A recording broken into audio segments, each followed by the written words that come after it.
Well, what's good, everybody? It's your boy, K with the AKA, Mr. Getting It Done, and this is Getting It Done. We are here doing something really awesome today because we have a very, very, very special guest. This guest is someone very near and dear to my heart. In fact, he is someone that is just beyond what we actually needed an introduction for. This gentleman actually is the owner of the fastest growing supplement company in the world and has taken over the world by surprise. He's also the creator and developer of many successful podcasts. And right now we have the pleasure to meet Aaron Singerman. Thank you. Thank you for having me on, Kai. I appreciate that. Oh my goodness! And it's a pleasure. It's a pleasure to be on, and I'm excited to be on your podcast. And you certainly have had people asking you to do podcasts for forever and ever, including I've actually asked Kai quite a few times to be a guest on our podcast, and so it's nice to reciprocate. Actually, yeah, this is true. And technically, the first opportunity that I had to actually get on an organized podcast. I think you had a lot to do with it. Yeah. It makes sense. It makes sense. Well, we are definitely in a privileged opportunity today because we're in this lavished, wonderful studio that is also owned by Aaron Singerman. Yes. And as we are still in the Redcon1 headquarters here out in Boca, Florida, I've been given the wonderful opportunity to be a guest as we are representing Redcon1 doing some really big and I guess game-changing things. Yeah. It's been awesome having you here. Kai's been here for a few weeks now, and it's been great. Everybody loves Kai. So one thing that's been really cool and unexpected is Kai's like the unofficial mascot of the Redcon1 gym now. Everybody loves unofficial. Well, we can make it official. I got work to do then because I got to put my stamp on it then. Oh yeah, maybe I'll get a picture on the wall. Oh. You know, I mean, I've seen pictures of that other guy somewhere floating around in the gym, wall size. Oh, we can do something. That other guy. Who's that guy? That unnamed guy. He shall remain nameless at least for right now. But yeah, we're gonna have to do something about that. But Aaron, I mean, seriously, man, I'm really glad to have this opportunity. I mean, I have probably went to sleep very, very excited, trying to think about how I'm gonna do this, because this is a very interesting place of opportunity for me, and to have you on this show right now marks a moment of growth in my life. That's cool. But within this idea, I think what I want to do is open this thing up for an audience that doesn't know the behind the scenes of who you are. Sure. Now, I mean, everybody sees Redcon1 everywhere. You know, everywhere. I mean, even before. I mean, Aaron. You know, congratulations. You know, I have to say this. Thanks. You know. But yeah, even before I was able to be embraced and brought into the family that is now Redcon1, for me to be able to say I am Redcon1. I love it. It's funny because you know, Aaron is Redcon1. I mean, he is. You know, but with that said, before Redcon1, before the success that we know right now that we take for granted, is there people that see you now and think, oh well, he's always been successful. He's always been rich and owning everything, you know. He's always been the guy that gives opportunity, you know, and is right thinking and fair minded, you know. But before all of that, there's a story. Yes. How much are you willing to share with us right now? Whatever, Kai. Whatever. You know me. I'm an open book. You tell me what you want to know, and I'll go there. So where do we begin? Where does Mr. Singerman, before he becomes Mr. Singerman, where does Aaron start? Aaron Singerman back before we are where we are now. Well, you know, it's funny in my life. I feel like it's I lived many lives, which is an interesting place to be, where I can kind of differentiate different times in my life. Almost like this was one Aaron, and then there's this other Aaron, and then this other Aaron, and then now where we're at today. And I'm going through the process of writing a book right now. Kind of like I don't want to say it's an autobiography because the idea is it's more like and I also don't want to say self-help or business book because it's kind of a combination of all those things. Where was I? How did I get to where I am now? And then what lessons did I learn along the way? And how can I provide a cheat sheet to people out there that want to achieve success but are going through obstacles? Now, one very important thing to note as you are saying this for somebody that's just at home right now, possibly hearing this and thinking, well, okay, another self-help idea. Okay, what? Would you read this somewhere? Did you read some of these stories that you're going to tell me about? Is this one of the things I want to note here is that you actually do have the practical living experience that will allow anyone, when they get a chance to kind of be exposed to some of your background story, your background history. Yeah. That truly is a story of triumph. Yes. Yes. Kind of an American success story with a lot of crazy stuff in between, and that, I think that's the thing that hopefully people identify with when they read the story, when we talk about it today, is that they can say like, hey, yeah, this guy had things that happened to him or that he caused himself. A lot of the bad stuff that happened to me, I brought on to myself with bad decision making and all kinds of stuff. But people do that. People do that a lot. Of course. So if I'm a person that's out here listening right now and saying, hey, well, I don't know, man. Aaron's got these genetics, or maybe he's just got the right parentage. Did your father loan you for like $4 million to get started? No, you didn't get that. No, I didn't get anything from. I mean, I got a lot of good things from my father, but none of them were financial or monetary in any way. So there was none of that. Good things from your father. Good things from my father. Tell us about that. Good personality traits. So my dad passed away a little bit ago, and at 65. But before he got sick or anything like that, my dad had one thing great that I learned from him. Number one, the very beginning was he was a business owner himself. Now, unfortunately, his businesses weren't successful and ended up getting closed down along the way. And his father, actually, Charlie Singerman, left him businesses. So when my grandfather and his two brothers were young, they started a bunch of businesses. And at one point, they were very successful. They had a jewelry store, a women's clothing store, a men's clothing store, Great American Cookie Companies where they sold the big cookie cakes in the mall and stuff. They had. I didn't know that. Yeah, they had like almost like a little empire. And then as things progressed, stores like that, mom and pop stores, started disappearing. So when you go to the mall, right, you don't see Steve's Men's Apparel anymore or whatever. In our case, it was called Country Fair. Men's Apparel. It got taken over by Banana Republic. So wow, really? The Banana Republic? Well, yeah, they didn't buy it or anything. They like just took our spot, and they're like, hey, we'll pay this much more in rent in the mall. And my dad was like, okay, well that's it. Oh, so that wasn't an acquisition. No. It was so like not a lucrative situation. No, an opposite of that. But, displacement. Yeah, where the mall, like, so just like if you walk into any mall, you just don't see mom and pop anything anymore. So like we talk about like, especially in the bigger cities or neighborhoods. So like a jewelry store. Very hard to have a mom and pop one-off jewelry store, or if you're competing with CVS, Walgreens, like a store like that that's selling medicines.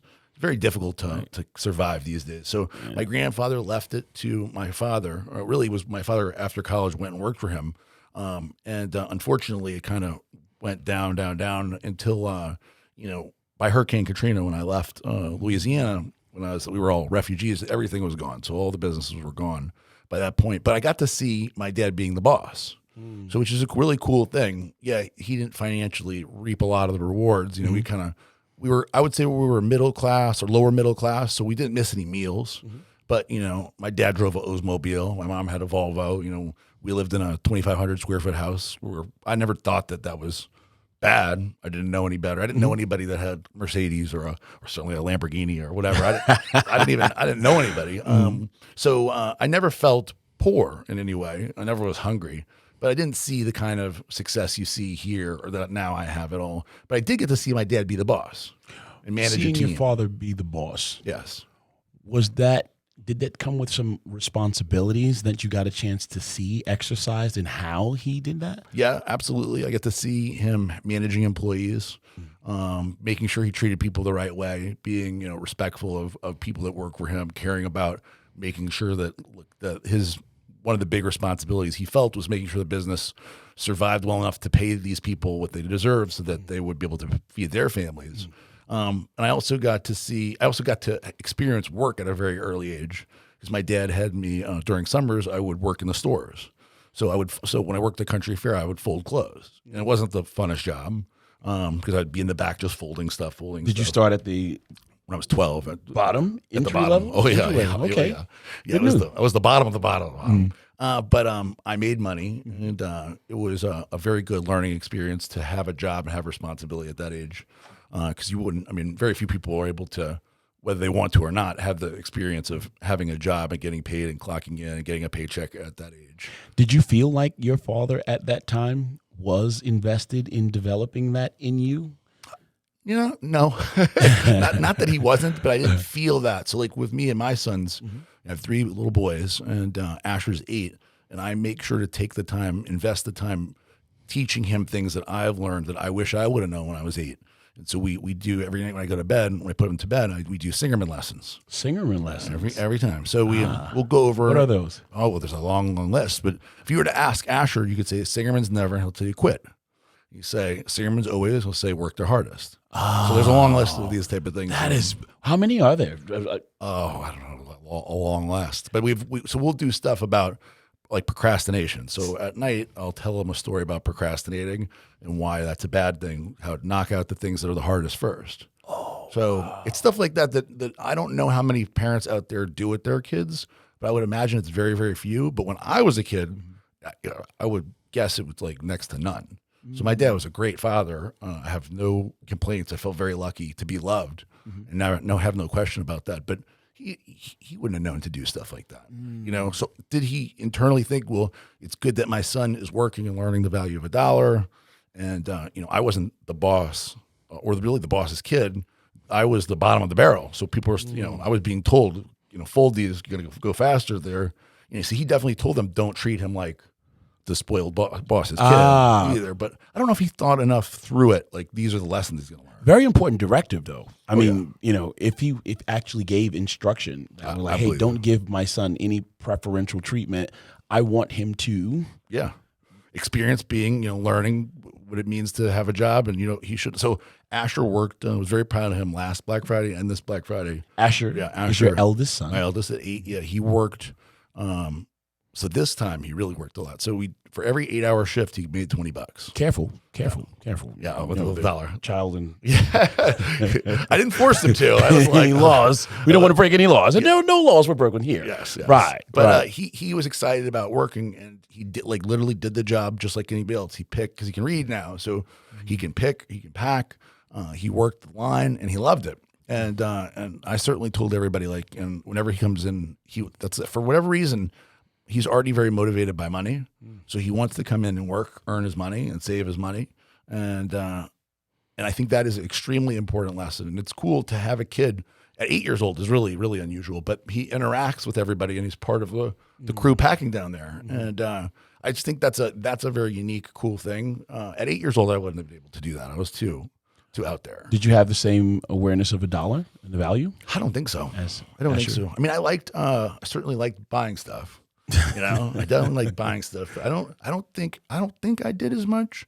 I don't think it was explained to me as well. You know, I make it so Asher lives. We're going a little far off the point, but Asher lives such a different life than I lived as a kid, because he has so many more options, opportunities. Because I have more resources. You know, he has the ability to do all kinds of cool stuff. You know, he does acting lessons and singing lessons and dancing, and he does jiu-jitsu and golf and baseball, and you know, he has a coach teaching him, a hitting coach. You know, it's like stuff that just not even a possibility. But with that comes a lot of responsibility on my part, because he has to know that these aren't normal things. You know, because how do you do that? How do you impress that point on him? I do it I'm very conscious of it. So for example, I'll give just one small example. So we have a pool at our house, and Asher said, this is a little bit ago, I guess last summer. So he said, hey, can my friend, whatever, I forget the kid's name. Can my friend Jared come over and swim in my pool? And I said, you don't have a pool. And he goes, what do you mean? I was like, you don't have any pool. What pool do you have? He goes, well, the one over there. And I was like, that's my pool. And he's like, okay. I'm like, Daddy worked very, very hard to get that pool so that you can swim in it. He's like, okay. I'm like, so do you want to ask me again? He goes, yeah, can Jerry come swim in your pool? I'm like, absolutely, sure, he can swim in my pool. Stuff like that, those little things, because he can't think that he deserves it, or it's something that, he's entitled to it. Entitled. Yeah. How important is that, though? I think extremely important to raise a kid that's the kind of man that I want him to be, which is better than me, So it is a like a little bit of a minefield growing up with a lot of resources. Your folks having resources. You could easily be a spoiled brat. You could easily be entitled. You could easily be somebody who doesn't have big goals. Because I'm as you are, and as you were as a bodybuilder, you're extremely driven to succeed, driven for whatever your personal reason is to be driven. And I have this drive inside of me that I would want him to have too. And I wouldn't want to rob him of that by providing too much. When did you discover your drive and how? Yeah. So back in the day, when I met you originally, I was working for a guy named Dave Palumbo and covering the world of bodybuilding. And this was my dream job. So like I was as a younger kid, I was a problem child, and then as a young adult, I was a drug addict. So for me, it was a dream come true to work for Dave Palumbo, because not long before that, I was intravenous heroin and cocaine addict. Wait a minute. 1 second. We just went from being at the top, Yes, of the food chain. Yeah. Successful businessman, loving father, picture of life right now that is very, very good. In fact, it is exceptional. Thank you. Yeah. But you're now talking about another time before this where you were working for Dave Palumbo, but after having experienced some major occurrences in your life. Yeah. That's Aaron number 2 and 3, basically. Aaron. So what does that look like? Well, the actual addiction part stuff. You mean like, what does that look like? So before we found the awareness of this, I have a drive in me. Yeah. I don't even think the drive in me came later. The Dave Palumbo stuff was like like I said, that was like the next evolution, but I don't think that I had a drive yet. I just knew I wanted to do something that I was passionate about, and that I was willing to do anything I could to get to that level. But the actual drive that occurred later that got me to here is much different than the drive that got me from addiction to living, where I could pay my bills and having fun. Because that's what the Palumbo stuff was, even though it's looking back on some of it, it seems like hard to imagine me considering it fun. But at the time, I thought I was living the dream. Right, living the dream. So question, when you were there, and you were the place before living the dream, I would imagine sobriety or when you talk about being at another place where now you were able to becoming more in touch with the fact that you had a drive. Before that, the despair, yes, possibility that had to exist when we talk about being at another place. Sure. What was that?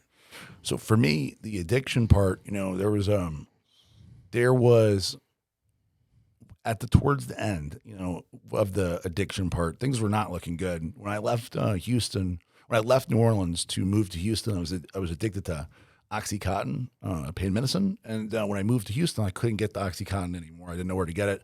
So I literally went to practically the worst neighborhood in Texas, certainly the worst in Houston. There's a street called Yellowstone, and I would go there to find heroin. And eventually, I found it, and there's all kind of stories with all that. But I became addicted to heroin, and I was spending all my money that I would get on heroin. I lived in a FEMA apartment, so I was provided from the government as a refugee. This FEMA apartment in a neighborhood that was undesirable, a lot of gang members, and I was living there with a car that was given to me by folks that would need oil and power steering fluid as much as it would need gas. So I would get, I'd fill up 1 gallon of gas and, 1 container of power steering fluid and 1 thing of oil. And it was, the car was not in good shape. So I would drive down there and get the heroin, and I didn't have money for anything else. So there was a part of time when I was living in this FEMA apartment on a mattress on the ground. with no electricity in the summer in Houston, which is really gross. I mean, super. You'd probably like it. You'd be sweating your ass off. I don't like to sweat like Kai, so I was pretty miserable, and I was reading books by candlelight at night. And that was my only kind of escape, other than the drugs. Escape from where I was at was to read, and I was spending basically all of my free time either A, looking for heroin, B, getting money for heroin, which is usually selling drugs to get extra, somewhat drugs I'm not taking, or whatever I had to do to get money to then buy heroin. And then the last would be basically reading books. And that was what life was like. My mom and dad, I got to say, one thing to credit them is they didn't go the method where a lot of parents do, where they're just where they say, well, this kid's done. Like he's going to die. I'm going to just separate him from him completely. So they didn't throw you away? No, they did not throw me away. They always provided food, protein powder, peanut butter and jelly, a gym membership, and that was kind of it. Really? So they'd never let me, starve or whatever. So they didn't enable me, or they did their best to not enable me, but they didn't let me starve, and they didn't let me feel like nobody cared. So I think that's a big element, because a lot of times people, when they hear this story, I have parents reach out and say, I'm really scared for my son or my kid, and hearing your story gives me hope for my son or my daughter. And when they ask me or tell me the situation, I always reinforce that I don't believe in I believe in tough love to an extent, but I don't think you should tell your kid, okay, you're dead to me. You're on your own. You're be homeless and hit the bottom. Like you don't have to, have them, not have food. But they're disappointed. Oh yeah. And hurt. Absolutely. What's a way to give voice to those feelings, but at the same time still? Yeah, it's tough. For a parent, it's very difficult because you love your child and you want to help them, but you also know that giving them money, so if my mom and dad gave me money, I'm not going to buy things that I should be buying. I'm going to go buy heroin. So it's a tough situation where you want to make sure that they know that you care about them, you love them. And then you have to, unfortunately, the tough thing for parents with addiction is that there's no easy way through it. You can't force your kid off of drugs. The kid needs to decide on their own that they don't want to do it anymore. On the flip side, you don't want to enable them, and then you don't want to tell them you don't care about them, and try to separate yourself and say well, you're on your own, kid, or you've disappointed us so much we don't love you anymore, because that could push them over the edge. What did you need to hear most? That's the thing. So with me, my story is in a lot of ways a real outlier, very, very unique, because I wasn't looking from my parents to provide me anything mentally or spiritually, or it wasn't something they could have done to get me to stop. I went through an event where somebody died in the apartment with me and my girlfriend at the time, and I'll take you through it real quick. So we were in an apartment. This girl that I was dating was selling cocaine. That was her profession, or whatever you want to call it. That's how she made money. And so she was a little tiny white girl, and she dealt with real bad people, gangbangers, and they liked her because she wasn't threatening. So she was, they didn't have to worry about their life or anything to deal with her. So, she basically, by being with this girl, I almost stopped taking heroin because I started injecting cocaine. So cocaine was free, heroin cost money. She had it all there. I had to go get the heroin. So it ended up being almost like a convenience thing. And I ended up liking the cocaine more. In a weird way, it helped me distance myself from the heroin stuff. And so on the flip side, with heroin, I was still able to eat and go to the gym, regularly, and kind of keep up my appearance to some degree. When you're doing cocaine like that and you have an unlimited supply, you don't really care about anything else. So eating food, grooming yourself, showering, bathing, drinking water, sleeping, those things seemed less important. Didn't those things you do less and less of all that as you so do more visually you started to really look like you yeah I actually have a moment in trouble. I have a moment that I remember going to the dollar store, and these two older black dudes outside, when I walked up to go in, they go, "Hey, crackhead, we don't want you in here." And I remember being like, "What?" I was because that was the first time I always thought well, I look normal, so I had there's always a vanity part of any bodybuilder. You don't want to look like somebody you're a crackhead. And I always remember that because I still look good. Yeah, I don't look. Can you see how bad off I am? Yeah. Can you see me? Exactly. Or And do these you guys, see me? yeah, and these guys saw me. And so I was like, it's funny because those funny things that you remember, I was in such bad shape with everything, but that's something that really struck me. I was like, damn, these guys, I don't know who they are. And they made a point to say, hey, crackhead, don't come in here. And so, yeah, I started definitely looking worse. Was that enough though to make you No. turn around and say, hey, oh well, you know what? I'm going to get my act together right now. No, no. I was like, fuck those guys. Yeah, definitely did not. But what did was I was with this girl, and we were at her house, and she had a guy come over, a friend of mine, really a friend of ours, I suppose you'd say. And we had heroin at that time, and we all did it. And then her and I went to the other room, and when we came back, the guy who was there was our friend died. He had overdosed, and he had died.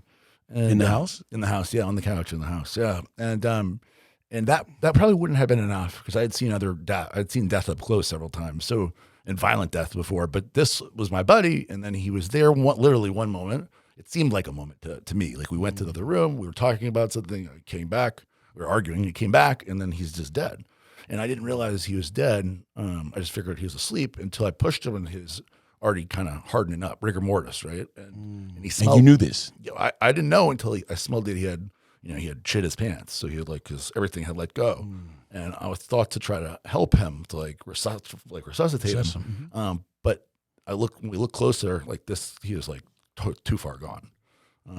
He was like gone, already hardening up and everything. And so And you said to yourself at that time, he's dead. He's dead. Yeah. And I told her that, and she said, you have to move him. Put him in his truck and drive him down. Yeah. Put him in his truck and drive him down the road. You by yourself. Yeah, me. She's like, you need to pick him up, bring him down to his truck, put him in his truck, and drive him away. Leave the truck somewhere. And leave the truck somewhere. And I was like, there's no way I'm doing that. I was like, there's no way. So the idea of calling she didn't want to do that. She didn't want to. Yeah, she didn't want to do that. And so other help. Yeah, and she obviously couldn't lift him up and bring him anywhere. So she's like, you have to do it. I'm like, I'm not doing that. I was like, listen, I read enough, books, police books. I've seen CSI in New York. We didn't do anything wrong. This is terrible what happened to my friend. But if I pick him up, bring him in a truck, and drive down the road, now we've committed a crime. So you understood that? Oh, I understood it. And so she started screaming at me and freaking out and started punching me in the face and hitting me and screaming. And for some reason, that confluence of all of those things at one time, him being there and the smell, and then her hitting me and the screaming and everything, something like in me kind of snapped, where I was like, oh my God, like this is the beginning of the end. Like this is a turning point where I need to make a decision, and almost like epiphany. And so why not go worse? Yeah, well, I mean, it was only one way. It was only going to get worse from there. This was where I'm like, okay, I can move this guy's body, and I can make the decision to do that, or I can just tell her I'm not doing it and try to ride it out with her. I don't know what's going to happen, or I could run out of here, get in my car, and drive away. And that's exactly what I did. I ran out of there, got in the car, drove away, went back to my own apartment, which I hadn't been to in forever. Locked the door and was like, okay, I'm that's it. Like I'm done. She called a bunch of times. I never answered. I never saw her again. She came to the apartment, tried to have me let her in. I never did. This is over a period of days, and I never looked back. That was the end of me doing drugs. Really? Yep. And I didn't go to rehab or therapy or AA meetings or NA meetings or whatever. And so that's the part where it's like I don't advise that for most people because that's not what works for most people.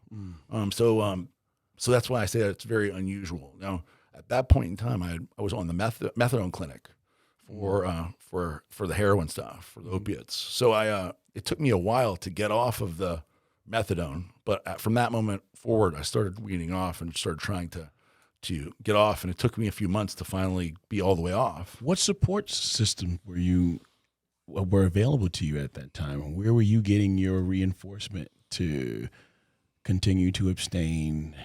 You're going in the right direction. The continued support and reassurance. No, initially nowhere. So initially nowhere. It was all on my own, and I made the decision. And I think that's one of the real interesting things is that, and I've said this a bunch of times before, is about actually making a decision. And I think that in life, people very rarely make a real, true decision. There's always some sort of level of waffling, like being like, oh, and so for drug addicts, they go, well, I can't do heroin again Probably. We're like, I won't be able to do it again for a long time. Or, yeah, I won't be able to do heroin, but maybe I could smoke weed and have some, have some pills every once in a while down the road, 10 years from now, right? There's always some element. And if an addict is honest with themselves, they would tell you that that's almost always the case, except for every once in a while where there's a person that comes by that has made a true decision. That's the same thing with dieting for a show or, any major decision in life where you decide you're either A or B, and if you decide truly and make a true decision that you're A, then there's no thinking about B anymore because you've already decided. It's already over. The decision is done. So I had made, in my mind, that decision. Now, I ended up meeting a girl right around that period of time that I think helped me, was supportive of me when I actually stopped taking the methadone. She helped me to pour all of the ones that I had saved. So at the methadone clinic, when you're good and you don't have any positive drug tests, they give you more and more methadone to take home. Because they really don't want you in there every day waiting in line to get your methadone. Better for the business model to give you a bunch and let you come back in a week. So the more that you're able to not have a positive drug test, the more they give you take-home doses.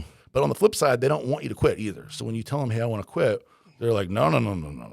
This is the business. Wow. Yeah, the people that were very nice people, but these people is an African guy and girl that owned the methadone clinic that I go to in Houston on Main Street. It's gone now. I looked last time I was there. See if they're still there. Wow, really? Yeah. So this couple, they cared about me, but in their mind, they justified this by they're like, look how good you're doing. You don't want to stop now because you'll go back to, heroin, or you'll be in a worse situation. You could take this medicine.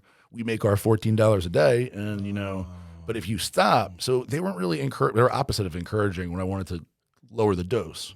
So what I ended up doing is I would go in and I would, of course, I didn't have a positive drug test. And eventually I got to the point where they gave me a whole month worth of take-home doses. And each dose had 120 milligrams. By that point, I was all the way down to like 10 or 15 milligrams a day. So I had this huge supply, and I lowered it, all the way to 5 milligrams. And then the girl that I was dating, this new girl, Amy, said, you know what you need to do? You just pour it all out. Wow. Like, grab 5 milligrams, pour it all out. Do it. And I was like, all right. It took a little time to decide to do it because I was doing really good. And I had made a decision, but to throw it all out, that's it. What am I going to do? So we made the decision, and she did help me by making me, or suggesting that I do it. And I pulled the trigger and poured it all out. You did it. How did you feel when you did it? I felt good about it. I felt good about it. When I flushed it down, I was like, oh, that part of my life's over. There's no going back at that point. And then the thing that she did that was really good, because she did some stuff not so good later on, but she did help me tremendously during this part, because that 5 milligrams stopping taking, I was sick for a month, like the flu for a month. Even though I was on so little, I felt like, I'd stop taking it and I wouldn't get like sick, but I got like fully dope sick off of 5 milligrams, and it took a month for me to feel better. And she helped pay the bills, and because I wasn't working then. I lost the job that I had because of that, and so she paid the bills and was able to kind of support me in that way. But my folks and stuff like that, I don't know how much they believed what was going on, because it's such a radical transformation over a short period of time. I'm sure in their minds, because they had accepted the fact that I was going to die. So they thought their son's going to die. They're not. They didn't think they had any power to stop it from happening. So to go, but they didn't. No, they didn't. They didn't. They couldn't have. They did everything they knew that they could do, and then after that, it's kind of like, well, what now? So I think that for them, the support was about the same for a while, because they're just like, this can't be like, it doesn't work like this, that you could just stop, and he weans himself off, and then and now he's going to do that. It just seemed, I think, for a while, like it was on the edge in their mind anyway. So you become the amazing story. You're like, you're like the one. It's so for I don't want to say I'm the one, but there's for intravenous heroin users, 98% of them relapse. In the first 5 years. So it's and I think cocaine may be even worse. The percentages are not in my favor. That's for sure. So that was at the peak of the problems before I moved in with the girl, because that was in a lot of ways, moving into the girl with the girl felt like a step up, because I wasn't chasing drugs all the time. I was living in her pretty nice apartment compared to where I lived. The apartment that I lived, the female apartment, was very heavily infested with infested is probably right, or with MS-13 gang members. So very, very, very heavily in Houston. And my folks could tell you that I was very nervous about being around them because I wouldn't want to leave my apartment at night. Good reason. Yeah, it was very. Although nothing bad ever happened, and they were honestly pretty cordial, not very threatening. But I knew that it was a scary place to be. Especially being I was literally the only white guy there. It was like out of the entire complex of probably 2,000 apartments. I was the only white dude. So it was a weird situation where I stood out. I would come home with groceries or whatever or heroin, and they would all be looking, pointing and stuff. And I'd be like, oh, just don't look at them, So, but now when you come home now, now pointing, if there's anyone pointing at you now, Yeah, they certainly aren't saying that. Yes, So, what made the difference? Where's the change? This moment of I can decide. Even while I'm still in the despair, because there's a lot of people that are probably listening to this and go, well, you know what, that sounds good, but I really feel at the bottom of my experience, and I feel so powerless. How can you talk on the one side of being addicted, hopelessly, but then on the other side of the coin still talk about being able to recognize that you had a choice and that you're going to stand in that commitment and then do it? You obviously weren't as despairful as I feel right now. As you feel right now? No, not me. I'm saying the person that's listening. Yeah. How do we address this point for someone that is still in this situation? Well, I think feeling as hopeless as they do, and then they hear your story, and they say, "Nah, that's." Yeah, well, I think that's a tough question, and I think that if you're in the middle of feeling like that, you need a way out, right? You need something to believe in, and if they can hear, it doesn't have to be my story, but any story of somebody overcoming, and try to take something from that and apply it to themselves, because ultimately, when you are really hopeless and you don't know where there's a way out, you have to create one. If it's in your mind, you have to make one up. Do whatever you have to do to believe and create a story in your head of a way of getting out of this and succeeding, even if it's something made up. And then you start making steps, doing what you can do to get out of that. Because there's always steps you can make. And I think one of the things that I am good at, even then, I think even when the worst part, when things were really bad, I always was able to see the positive things that were going on. I was able to disconnect or pull myself back from the negative things. And I think that some degree of that is nature, right? But I think that if people pretend, the whole fake it till you make it thing, I'm a big believer in that. You should start act as if you are where you want to be, right? Is that one of the Singerman rules? Kind of, not exactly that, fake it till you're making stuff. An 8-year-old, that may sound like a bad influencing in a negative way. But yeah, I mean, acting as if you're already there where you want to be.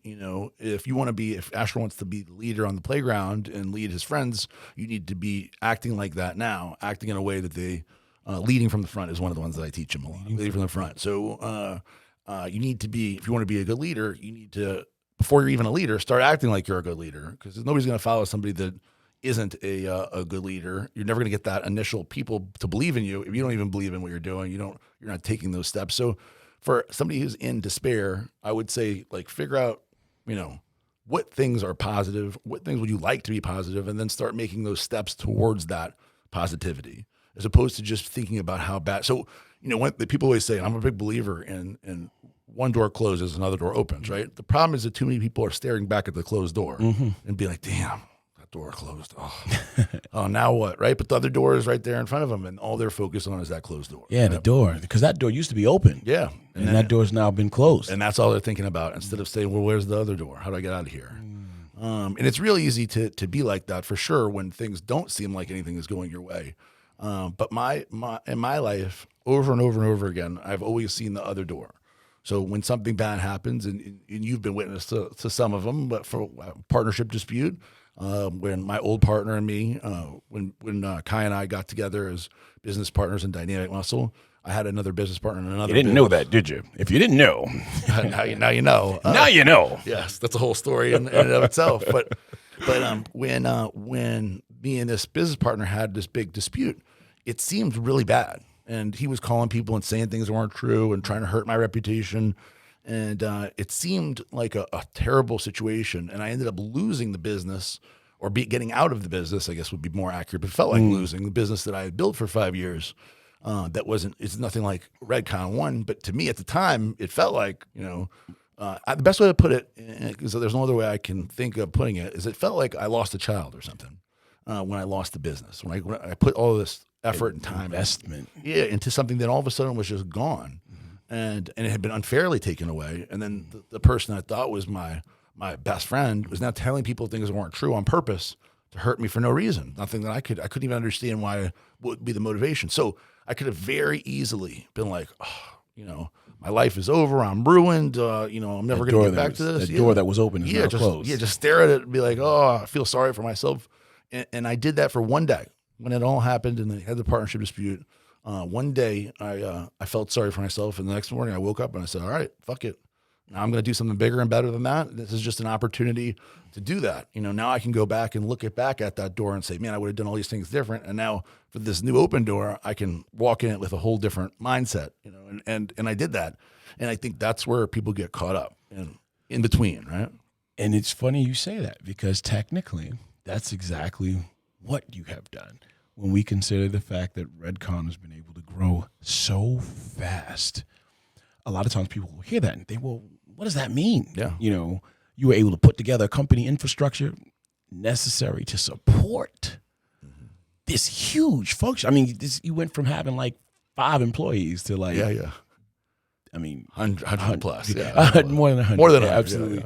I was about to say 5 million. No, I'm just kidding. But I mean, being as far-reaching an influence as you've become, consider now even talking about Iraq now and having Redcon1 available there, and thinking about all the new resources that you've been able to develop. To your credit, I would have to think that there were lessons learned with the first experiences of those other said businesses, absolutely, and business partnerships that taught some very valuable lessons. Yeah, absolutely. I think in the beginning of this, when we started, you were saying, sometimes people only see the end result, that it's like bodybuilding, where somebody sees the great physique and you on stage, hitting the shots, that they have no idea what went into that, how many years and how much suffering and all the things that went into producing this end result. And unfortunately, because of social media, there's a lot of things I like about social media, but people just see the end result now. They don't necessarily see the journey, and we don't really even show them the journey. So if you're focused just on what you're seeing on your phone or whatever, right? You may think like, this guy's always been like this, or Kai Greene's always looked like that, or whatever. You know what I mean? You always had these things that you've been doing, but it's a evolution for sure. And I think that if you're going to make a positive evolution, if it's not just sitting in the same place or going backwards, then you have to learn the lessons, and you have to be able to take in the experiences and try to better yourself from them. And unfortunately, a lot of times people go through stuff and they don't see the value in it, so they're not able to translate that into action in the future. I got a question. Yes. How important was your writing to you in an effort to build this new enterprise that you have, to your credit? You mean back in the day with the magazines and stuff? Well, I mean, I've been a person myself that is like, I didn't see when I was a young person just how valuable writing could have been, and technically really is to me in the present. Did you journal a lot when you were a kid? In the very beginning, no, because I didn't learn how to read till I was like 16. But I mean, the idea of writing, and just even understanding how valuable a tool I feel it is today. I'm curious to know for you, just how important would you identify with that? Would you identify writing as being a very helpful tool, and how has it helped you? So I mean, initially, professionally, it helped me to get into the fitness world and bodybuilding world, because I was able to, in the very, very beginning, one of the things that I did when I decided I wanted to be in the fitness world was start sending out articles for free to people. And one of them, Robert Kennedy, that ends up writing 8 pages in the back of every magazine for a while. But I would send out these things hoping to get my foot in the door. So instead of, that's one of the things is like, you can't start at the top, right? Realistically, most people have no option to do that. So I was trying to give people articles for free just to put me in the magazine so that maybe I could have an opportunity in the future. I was willing to do it for $0. And then I did do a lot of stuff for no money to get into the fitness world, which is fitness and bodybuilding world is very insular. So to get in is tough. But once you're in, you see people that'll recycle from job to job to job, and just you see them. Oh, they're at this company one day, the next company, another company, and just stay around.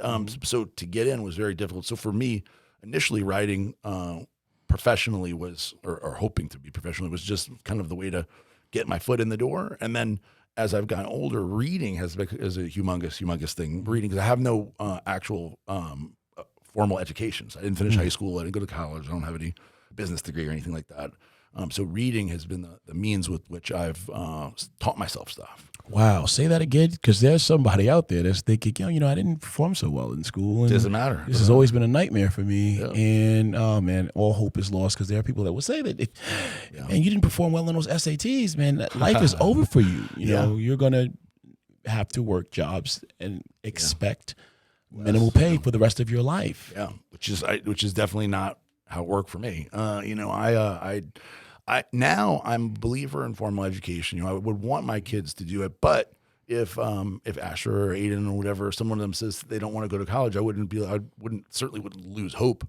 Most of the times, for my experience, having employees that went to college, a large majority of them spent their time partying and having fun. And very few of them used that time constructively to build a basis of knowledge to get a better career. And then a little more when people get an advanced degree or become a doctor or a lawyer or MBA, that they have a little more plan in their mind, a little less fun, more business oriented. But for me, no, I never did, and I was able to teach myself because I wanted to learn, because I was intellectually curious. And when I wanted to know something, I would look it up. If I was interested in a subject, I would read books on it. And that's always been, seeking knowledge has always been part of my MO once I was older. In school, no, I was not a good student. I didn't pay much attention. I didn't make good grades. I was really uninterested in school, really, really uninterested in school. And only later on did I realize, that I probably could have done good if I could have manufactured that interest. But I was so ADD as a kid that I just didn't have it in me to force myself to sit down and learn and pay attention.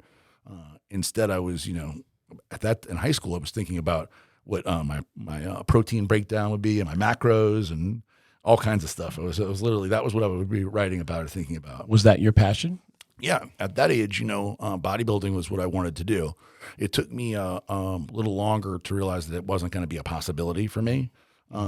Based on genetics, being tall, I'm a tall, skinny Jewish guy.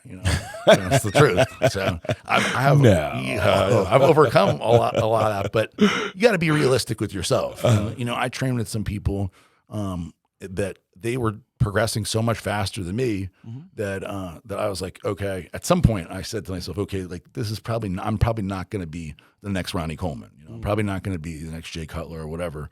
And so that was a mental shift where I realized I wasn't. But yeah, as a high school student, I was definitely like obsessed with bodybuilding, and I was the weird kid, in the mid '90s, which was really unusual, walking around with protein powder and mixing shakes at in between classes, and writing down all my macros and chart, keeping a progress of everything, every rep and stuff. That obsession, that level of obsession, is definitely part of, could be a really negative characteristic, but it's been a very positive thing for me, being able to be obsessed. Obsessed is almost a bad word. So like extremely driven. Yeah. So that's always been inside of me. How important was the personal training experience for you in an effort to consider everything that you've become since then? Well, being a personal trainer, that was my main job, basically, from the time that I got out of high school, pretty much all the way till I didn't have a job. I had jobs in between. I got fired here and there, and I've been fired from so many jobs. It's crazy to think of. Yeah. I got fired from rolling burritos, a burrito place before Chipotle. Got fired because I got fired at another restaurant. So I'm remembering going through this stuff for the book stuff. So the sheer volume of jobs that I get fired from is astounding. Because I was great at getting jobs, but I was terrible at keeping them. So I would do a great interview. I'd interview and boom, I get a job, but then I couldn't keep it for any amount of time. I couldn't be on time. I was just a bad employee, which is interesting now, employing all these people, right? I was really bad at being a good employee that entire time. But personal training was the one thing that I stuck with and had some level of success with the whole time. And when I actually got off of drugs, the personal training was what I was doing. And I had a guy there who this guy had a brand new Porsche, and he was the main trainer at this gym. It was actually a wellness center, a wellness center, Houston Memorial Wellness Center, and I was there training people, mostly older people, not like athletes or whatever. And I saw that this guy had his name was Mike. He had this new 911, and I was like, man, that was an awesome car, man. I gotta get one like that. I was like, one day I'll figure out a way to get it. And he goes, you're never going to get a car like that. And I was like, whoa. Discouraging? Was he trying it? Was he a hater? He literally said it just like that. He said, you'll never get a car like that. Never get a car like that. And I was like, what? I was like very shocked. I was like, why would you say that? And he's like, because you don't love what you do. And I said, what do you mean? He goes, I see you in here training people and stuff. He's like, I can tell you don't love what you do. And I was like, so what does that have to do with the Porsche? And he goes, the reason why I have the Porsche is because I love training these people. I love doing the diet. I love my job. He's like, I go home late at night thinking about who I'm going to train the next day, and I come up with plans for my clients. And I can't wait to get back here to help more people, and I love it. And I can watch what you're doing, and I can tell you don't love it. And I was like, oh. He's like, am I wrong? Do you love it? And I was like, no, not really. I'm just trying to pay the bills, And he's like, well, you need to figure out what you love and go after that. He's like, there's nothing wrong with paying the bills, but you won't get a Porsche doing this. And it really resonated with me. That night I went home and really thought about like, well, what does that mean? Like, what does that mean for me? Because it felt true. It didn't feel like he was insulting me. It felt like he was right. Like, this is not how I'm going to get a Porsche. So quietly in the back of your mind, what he said just confirmed. Yeah, because I was like, he's right. Understood. Yeah, he's right. I'm paying my bills. I'm doing this job so I can live and not do drugs and have some stability in my life. And so the only thing I could come up with was bodybuilding. That was the only thing I could think of that I loved. And I was 26 years old, so it wasn't like a young kid. I was a man pretty much, Absolutely. and so like the only thing I could think of was bodybuilding, and that was when I decided another decision to pursue it. And so I stopped doing anything other than that, other than trying to pursue it. So I was on the bulletin boards back in the day. They had a whole bunch of bulletin boards, and I would go on there. And I was the only one that was Aaron Singerman. Everybody else was Swole Gun 69, right? Shredded glutes or whatever. I was the guy who was Aaron Singerman. And it was a strategy because I was hoping that somebody would notice me and say, oh, who's this Aaron Singerman? He's got stuff to say. And I had a picture of me as my avatar, and nobody was doing that. This was before really Facebook or anything like that. So wait a minute. So you were thinking about a forward idea of marketing? 100%. The whole reason I was doing it was that. The whole reason I was doing it, the whole reason I would post, I'd be like, how many times can I post today? How many boards can I post? How many intelligent comments can I make in the fitness world somewhere so that maybe somebody eventually will notice this guy, and I'd post on places like musculardevelopment.com on the forums there, on Get Big. Chad Nichols had a forum I posted on a lot back in the day. There was a whole slew of them. And then another thing I did was I'd listen to every podcast. There weren't a whole lot of podcasts back then. There was the podcast that Dan Solomon and Bob Chick did, and Pro Bodybuilding Weekly. And then there was one with Larry Pepe did a podcast back then. There was Dave Palumbo and John Romano did a podcast for MD. Noble. Yeah, Noble Radio for MD. And then there was Superhuman Radio with Carl Lenore, which was like physical culture and stuff. And so after the shows were over, I would email them because their email was public, and I would email them something nice about the show, or try to engage with them. Every once in a while they write back, oh, thank you, appreciate it, or whatever. Most times they didn't write back, and then I decided, okay, I'm going to try something different. Instead of being complimentary, I'm going to be insulting. And so I wrote Carl Lenore. The first one I only tried really with one. I wrote Carl Lenore about a sponsor that he had, Can See eye drops. Because he said, Can see. Oh, Can see. So okay. the idea is you put it in your eyes and then you don't need glasses anymore. It takes a little time. Okay. And so I wrote him out, that's bullshit, Carl. You know that shit doesn't work. Like you're selling out. You're selling to shit. You know it doesn't even work. There's no way that the can't see eye drops make you don't need the glasses anymore. And he wrote back like a whole thing being like, basically being insulted and saying, hey, what's your phone number? I want to call you and explain.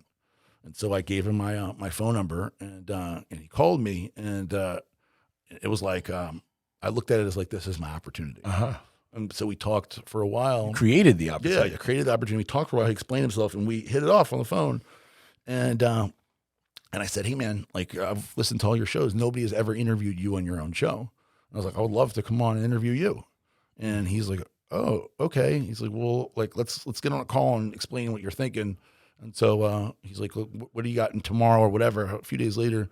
And so I was like, okay. And so I took that as my opportunity and I created wrote down a whole pitch to pitch him. And I told my folks about it and how excited I was. And they were excited for me. And I was all ready for the call. And we called and I gave him the pitch. And he's like, all right, let's do it.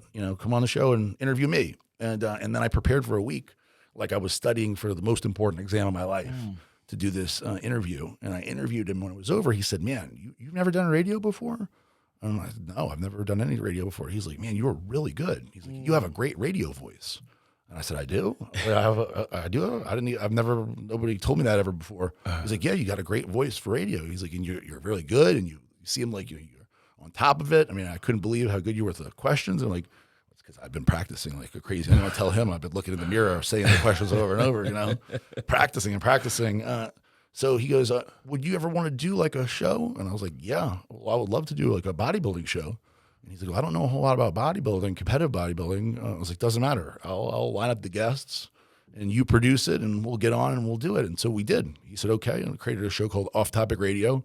We did 300 hours of this show together. And it was my foray into the world of actual fitness and also advertising. And it was, that was the whole thing that got me going. And if it wasn't for that level of dedication and almost really obsession, where I stopped doing everything else. Like I didn't go to the movies, I didn't go out to eat, I didn't do anything. I just did this. How can I get into the bodybuilding world?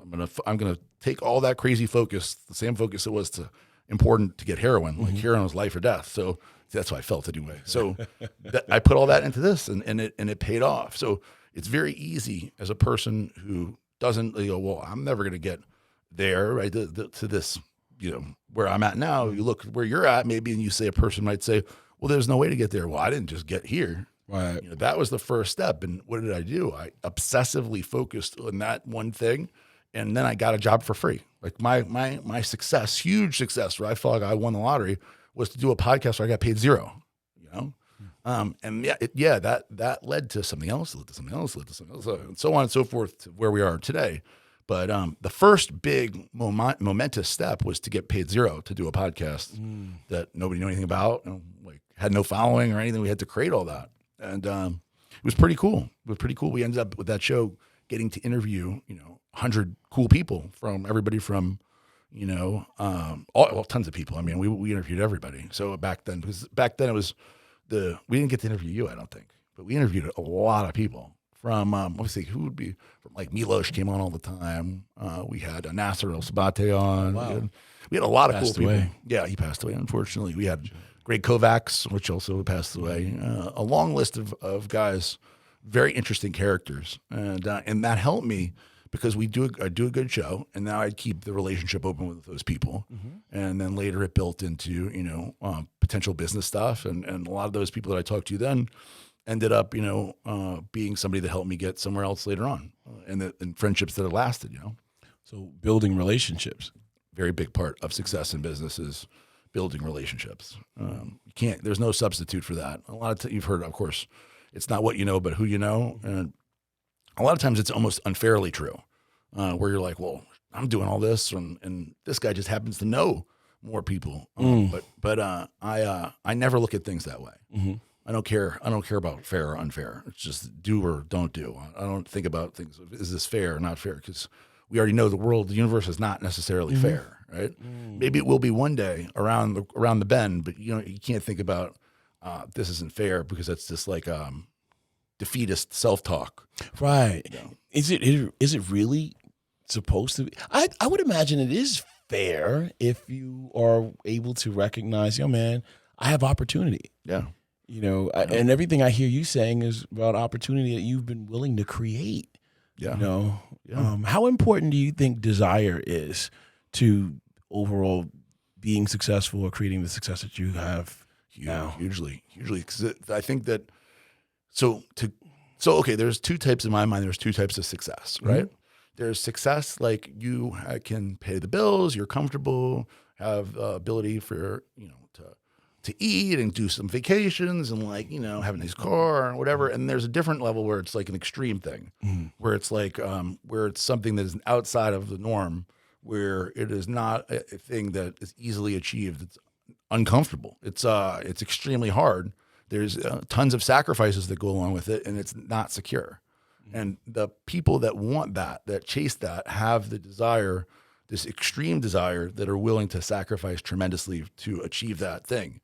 And most people, whether they say that they want that or not, really don't want that, because the things that you are giving up along the way, the things that are the single-minded focusedness that you need to go to the level to achieve that, it doesn't happen for people easily. And so you have to have, also, the fact is it's just extremely hard. So you can't do something that's extremely hard that you don't really, really want.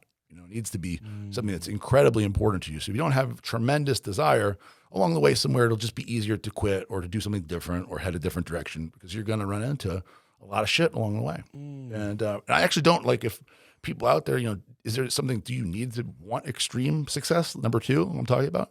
No, and it'd probably be better for you to go for number one. Number two is for the rare individuals that are willing to, take huge risks and sacrifice along the way. It's not the average, probably more healthy, normal person is not going to go for that, and is not going to want it. I mean, that's the truth. Being like, for example, having the security of being a well-compensated employee that is having a good life versus the guy who could it all disappear anytime, and could lose it all, right? Most people don't want to do that. And if you truly think about it, there's nothing wrong. If I were to give somebody advice, I'd tell them, think long and hard. If you really want to do that, you need to really consider that it's going to be a long, hard path. Because those people that achieve that extremely, type 2, rare type of success, it only probably one in God knows how many is that somehow given to them, because the people that get that given to them don't feel that pressure. So if you are like, let's say, your dad's a billionaire and he leaves you $1 billion, right? You're not achieving any extreme success. Right. You've been given this extreme success. And so the pressure and all that stuff isn't really there. So, did you create it? I'm not sitting, there's nothing, I don't feel like, so are people equal, born equal? Absolutely not. No, America is great because you have the ability to have all the same rules, right? We try to make it the same playing field, but is one guy who gets born with $1 billion, another guy born in the projects, are they equal? No, it's not fair, and there's inequality built into the world. It'll never be any other way than that. You don't want it to be any other way than that, because what you do want is you want to have everybody on the same playing field so they can at least achieve the same success. That's what makes America great. You've been to India before. If you're in India and you're born shitting in the streets, you're going to die shitting in the streets. There's very little upward mobility. You can't say, I'm going to work my hardest and I'm going to go from a family that lives in a hut to the guy that lives in the palace. It's not happening. It's not even a possibility. Here, you can do that. You can be somebody born with very little who has a whole lot, but it's going to be a lot of work along the way. Values. How important are the values then? That, let's say, a father or a grandfather can pass on. Big, man. So, there one thing that I think is the way that hopefully, on my path to the number 2 success, the extreme success, I hope that, or I plan, have so far, did it in a way that is in line with my values, right? A lot of people will say, well, how could, I've heard this many times. Well, if to get to this level, they have to step on all these people, right? They had to take advantage of all this along the way. Well, that's not what I want to do. So I won't, and I will not, and I have no plan to sacrifice values along the way. And telling your kid, building those values of what's right and wrong, and how you live your life is, I think, very important, because achieving whatever level you choose, right, it is, if you look back in your life and realize you've done things that you wish you wouldn't, at the end of the day, this is all gone. It's all transitory, right? When you will be gone one day, and it won't matter how much money you have or how many cars or how big your house is. None of that matters. Nobody will ever trade, and they trade it all for another hour with their family, right? So you don't want to live your life and look back one day and say, man, I used my time unwisely. Yeah. Which is a tough thing. You have to, because if you have the drive to get to the number 2, success, then it's easy sometimes to not think about, how those other things, the principles you're living your life with. One of the things that's been great for me is, because I have 3 kids, it makes it easier for me to think about those things. Because I try not to do, and I think that I do a pretty good job of not doing anything that I wouldn't want my kids to know about. If there's never anything, it's an easy way to judge things. Would you want to tell your son that you did this? If the answer is no, you probably shouldn't do it, right? So it's an easy way, for somebody who doesn't have a kid. It could be to tell your mom, tell your wife, somebody that you love, that you look up to. Would you want to tell them, hey, I'm doing this? So for me, I think it crystallizes that for me, and it has crystallized that for me. When we think about the values that, let's say, even your grandfather that influenced your father, and now you at this stage in your life, what do you think would be an example of something that you can say is a value that you were able to Get from even your grandfather? I have a good one for that, actually. So my grandfather, Charlie Singerman, and my grandmother, Frances Singerman, at one point took me out to eat to Shoney's, which is their favorite place, and because it was an unlimited salad bar. Yeah, very, very frugal people, very, very frugal. And we went there, and the reason they brought me was because we went out to eat with their family a lot, but they'd never. I think that may be the only time that we all 3 went out together alone. So it was just my grandma, grandfather, and me. And the reason they brought me out is because I was not doing good. I wasn't on drugs and stuff yet, but I was, kind of lost as a teenager, 17, 18. I was already doing some bad stuff and everything. And Grandpa Charlie brought me. We went out and we're sitting there, and he said that if you were to die today, how would people remember you?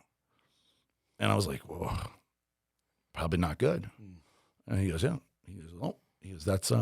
That's what it really comes down to, is how would people remember you? Your reputation matters. And I don't mean like on the internet, like what people say on Facebook or whatever. Right. The people that you care about, how do they think of you? How do they remember you? I always think it's interesting when people, I don't care what anybody thinks of me. To me, that seems like Grandpa Charlie would say that's a huge mistake. You could say you don't care what some people think of you, but if you don't care what anybody thinks of you, then I think that you may be missing some big fundamental part of life, because you do want you should want your people that you love and are close to you think fondly of you, think positively of you, should want to leave a positive legacy. And so that really struck a chord with me at the time, although it didn't make me change anything. Right. It made me think about like, wow, like what would people say? And they wouldn't say anything good. And that was meaningful. And I think that my grandpa Charlie lived his life that way. And so when he passed away, I think that it would be very difficult for anybody that he knew that he was close to say anything negative. So that seems to me like a true level of success, because that's a big deal. Like to really get to a level where people that are close to you have nothing but nice things to say, and not to you, but like in general to each other. So I think when you're not around, right? That's a key component. I think that I definitely learned that from him, and other than that, the big thing that my grandfather reinforced was was family, and the importance of family, and that look, you only have one sister, you only have one father, you only et cetera. And obviously, family takes a wide. You can make somebody in your family, right? You can take somebody in, and that importance of almost like keeping your circle tight kind of thing, where you need to for him too. You got to remember, for him, his father came from Russia and was running from people killing Jews in Russia, and so family and that meaning to him is very, very important. So How does that influence you even today? I feel the same way. Is that family is very important, and that I prioritize that. I think for me too, family, my family has really helped me be more balanced, because I'm a relatively unbalanced person. I'm like, because I would, if it wasn't for them. So I get home. You've seen me at the gym. I get to the gym. I make time to go every day, but as soon as I'm done, I move through fast. I don't really talk to a lot of people because I know I need to get home to put the kids to bed and spend time with them before I put them to bed. And if it wasn't for that, and I wasn't married, if I was a single guy with no kids or whatever, I'd be at the gym longer for sure. I'd be at the office way longer. Eduardo, we were joking about something in regards to this a few days ago, and he's like, "You would have a bed in the office." I'm like, I probably would. I probably would, because that level of balance just doesn't come to me naturally. So having that has helped me. So with your developing of your business and stuff, the extreme, what you said, obsession before, Yeah. but we pulled back from obsession and we called it another word, Drive, yeah. driven. The expression of how we, I guess, identify that, the presence of that word in your life, if not for family, would still be a lot more extreme. I'd be over the edge for sure. I would be over the edge. Is there such thing as too much? I think if your life, so I think balance is something is tough to achieve while going all in on achieving. It's tough to have both, really tough. And I think that having some level of ability to pull back out of whatever you're doing is important, whether that's some other hobby or something else you care about, and to remove, because if you're just constantly grinding away, you have no break, no mental break, no ability to stop at all, then you could for sure wear yourself out, right? You could for sure burn out, or you could for sure lose focus on anything other than that. And like you said, the work is, for me, is fun. All this stuff is fun. Like, I'm having fun doing it. But if I had nothing else to do other than this, I would wonder if I would look back and feel like, what was I doing it for? Right. I don't know. The truth is, I don't know, because I've been, if you think back to when I was, without a child or without a wife, it was when I was working for Dave Palumbo, traveling the world, covering the world of bodybuilding, and it was just such a different time. That's what it seems like, another lifetime. So working for Dave and traveling around the world and covering shows and, breaking down people's physiques and typing it as fast as I can to send it up so everybody could see the play-by-play, and, recording the interviews. It just seems like a different thing. Like, when I go and when I'm at a show now and I'm sitting in the front watching it, it's hard for me to imagine having to be there and typing everything and feeling the pressure of, it just seems like something like I couldn't do it almost. I wouldn't want to do it. I couldn't do it. But at that time, in that lifetime, right, it felt very lucky to be doing it. But it's hard to put myself back in that spot. It feels like a whole different thing, But you certainly love what you do now. Yes, I do. And it's because you love it that you've been able to do it at such a high level. I think there's no doubt about that. If you don't love it, how can you put this much effort in something you don't love? So what's next? I don't know. This is the Redcon1 brand continues to grow, and then the Redcon1 gyms, and then we're going to have another gym in Tennessee, which is, I can't wait for you to see it. It's humongous, and it's going to end up being like as cool as the Redcon, because you got to experience the Redcon gym at Boca quite a bit. So this gym will really be the next level of that. It's 58,000 square feet. It's like huge, and the bones of the place, just like this one, are awesome. So I'm excited to see to get that thing going. I would never have thought I'd own one gym, and here we are. Yeah, here we are owning two. So maybe there will be more. Is it a franchise? Maybe there will be more. I mean, I love gyms. I love weight equipment. And to go into that gym after being here at the office is very special. I mean, it's a very cool thing to leave here to go there to work out and see everybody wearing the shirts and like feel the energy of the place. It's a very special thing. So it definitely made me interested in more of them. And then we have other like projects on the side, complementary business stuff on the side of Redcon1 that we're looking at. But what does the future hold? It's hard to say because like obviously what we're doing now, I don't believe is the last Aaron will see. So I think that there's something, not that this is going to be ending, but that there'll be something after this as well. So you see yourself as evolving still? Yeah, yes, absolutely, absolutely. I'm 41 years old, and I think I got some time left in me to do something bigger than this, bigger and better. Wow. Not that this is not unbelievably, ridiculously unexpected and impressive, because I am. One thing people ask every once in a while is like, "Did you know it was going to be like this?" Hell no, I don't know. Anybody who would have said leaving that last partnership when it all blew up that it was this next thing was gonna be like this would be, I guess, super arrogant to see like, oh yeah, I'm gonna do this. That's like a super arrogant thing. It'd be unrealistic, you know. It's just not it would have been a thing I could have imagined. I feel like you did say that though. You didn't say it with your mouth. Yeah. But obviously with your thoughts and actions. Well, with my thoughts and actions, with my mouth would have been arrogant. You can can absolutely believe you're going to achieve, and that's a good thing. As you say, look, thoughts become things. If you don't think in your mind that you want to achieve something, you're definitely not going to do it. Right. You know, it's that rare individual who hits the lottery that achieves something that they didn't even intend. But usually, even with that, you did steps like to get along the way to hit the lottery. You know that you may not have realized. But yeah, no, I mean. I never voiced to anyone, hey, this is, in my head, my thought was that I owned 35% of that company. And that company was doing $20 million in revenue. And I felt like, look, I could probably do 35% of that, $6-ish million in revenue. I could probably do that. I'd figure out a way to do that. Right.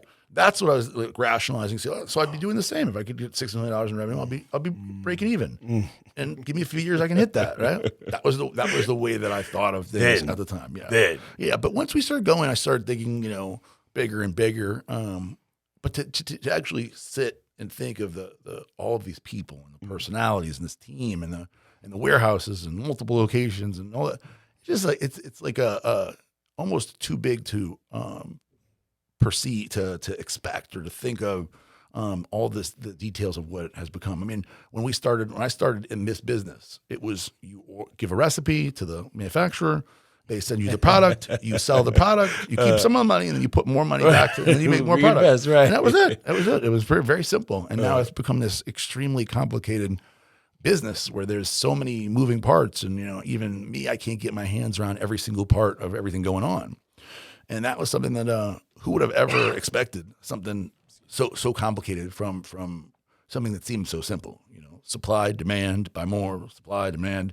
And now it's like an incredibly complicated thing that there's 1,000 moving parts and hundreds of moving people and personalities and, everything, I would never have expected. So it's a wonderful thing. And I have to pinch myself sometimes. And then other times I'm thinking, man, this is ridiculously stressful where how can I be dealing with so many things at one time? But at the same time, it's very easy for me to remind myself many, many different ways how fortunate I am to be stressed like that. Absolutely. Absolutely. Nope. Tremendous. I think you have been just so wonderful with coming here today and sharing with us your story. I can't believe that Kai Greene is interviewing me. That's in a way, if you think about it, that's kind of a surreal thing in and of itself. But you've done everything. You've done everything. You still have a lot more to do. Yeah. Man, I wanted to say something about your age, but I mean, dude, you're still a very young dude. Well, thank you. I mean, appreciate it. It's like, I guess the sky is the limit. Your grandfather lived to 80 something. My other grandfather is still alive. He's 94 right now. Dude, that means just about approaching halfway in. Yeah, halfway in. Can you imagine another lifetime's worth of? Yeah.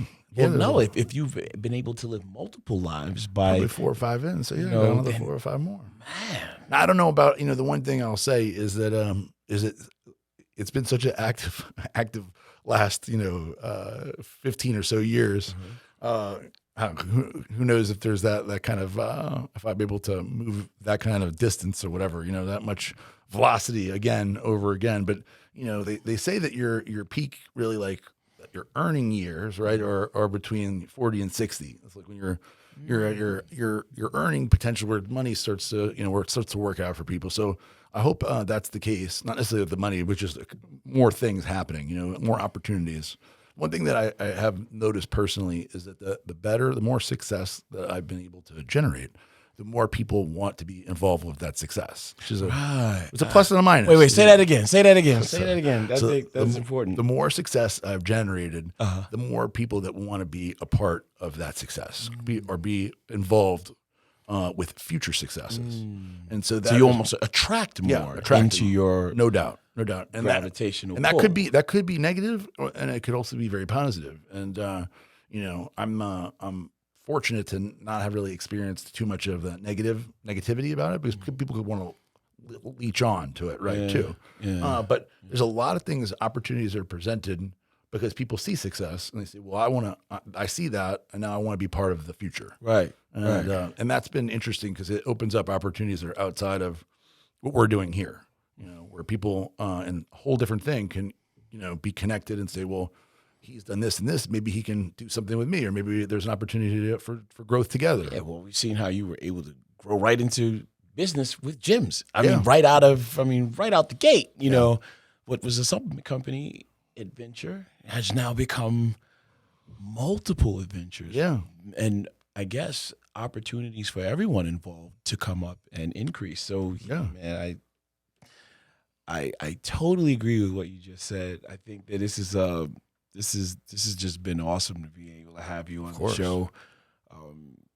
And now I feel like at this time in my life, I want to try to cash in and capitalize on a lot more of that, I guess, the earning potential and potential possibility. It's one thing to recognize that we can, maybe, if I, I could do something. But like, what will that thing be, and just to what extreme or what extent will you be able to develop it? You know, you are a tremendous example, Aaron. Just across the board, as we are sitting in your studio. Pretty crazy. I mean, think about it. I mean, you were working for Dave a long time ago. Yeah. And now we're sitting in your studio. That's right. Yeah, it's one of those things where it seems like a lifetime ago, but it also doesn't seem that long ago, which is a weird thing to the duality of having something that seems recent, but also certainly seems like forever ago. Yeah, man, your story is very encouraging for everybody, and myself. I am definitely pulling from the information provided. Believe me, the ability to recover from the hopelessness and despair, that whatever that picture looks like, that these gentlemen were able to identify. Yo, man, no crackheads here. And to, through your own will, the use of your own power, to decide and to stick with that decision to, produce all of these things and material that I'm able to put my hand on today and sit in the studio. That is now a product of that continuance to decide and make those decisions to be what you are today. Yeah, well, it's awesome. The success is you. And certainly for all of us, we've all been encouraged to be better. Yeah, well, thanks, Kai. I mean, look, I'm excited to be doing this journey with you. Now we're, with Redcon together, on the same journey together. And like I said, you being in Boca and seeing you at the gym and everything. It's winning.